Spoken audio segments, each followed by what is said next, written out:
L'île compte 7 hôtels 5 étoiles, pour une superficie de seulement 21 km². En ce mois de décembre, au Sereno, l'heure est encore aux travaux. Comme chaque jour, le propriétaire de l'hôtel, Luis Contreras, vient inspecter les lieux avec son responsable de chantier. C'est agréable de voir cette piscine terminée, non? Avec ces pierres de Bali, il ne reste plus qu'à la remplir et la couleur de la piscine sera exactement la même que le turquoise du lagon. Ça va être beau. On dirait que vous avez encore pas mal de travail, non? Oui, on a encore un peu de travail, mais comme vous le voyez, on a plein de bons ouvriers pour le faire. Il ne reste plus que 10 jours, mais 10 jours à 10 heures par jour avec 150 personnes, ça fait 15 000 heures. Ça devrait le faire. Comment vous vous sentez? Un peu nerveux parce qu'on doit être prêt. On a des clients très importants qui arrivent dans seulement quelques jours, mais je suis aussi très content.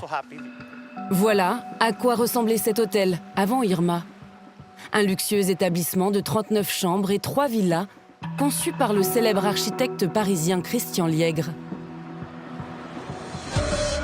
Chaque année, résidence officielle des anges de Victoria's Secret lors des shootings photos des collections de maillots de bain.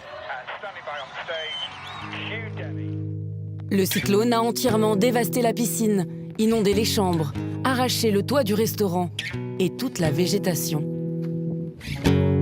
À quelques jours de la réouverture, cette opération jardinage de grande envergure. Les paysagistes sont en pleine plantation des nouveaux cocotiers, arrivés il y a quelques jours de Miami. Les palmiers semblent avoir été ici depuis toujours.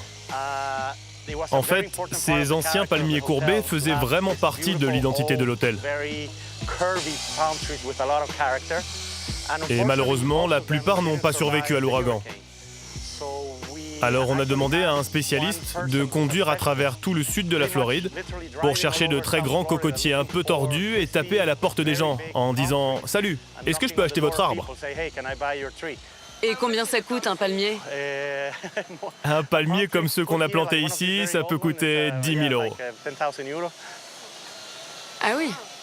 Et combien avez-vous dû en acheter? Oh, on en a beaucoup. Les courbés, on a dû en acheter 40 ou 45. Plus surprenant encore, toujours dans le but de conserver l'esprit de son hôtel, Luis Contreras a fait venir toute une équipe d'artisans d'art italiens. Beaucoup de trafic ici, hein? Des spécialistes de la restauration de meubles anciens endommagés par l'eau, habitués à travailler à Venise. Comment ça va? Vous terminez par une couche d'huile? Oui, Une équipe plutôt ravie d'être sous les tropiques. ça va? Oui, ça va. Les couleurs de la mer sont incroyables ici. Ce sont mes couleurs préférées. Cette palette de vert d'eau, de bleu clair, c'est tellement beau. Moi, je me baigne tous les jours à la pause déjeuner. C'est une sacrée expérience de travailler à Saint-Barth. Un rêve que le propriétaire aime savourer avec ses équipes. Chaque jour, c'est face à ce lagon qu'il prend sa pause déjeuner en compagnie des 150 ouvriers.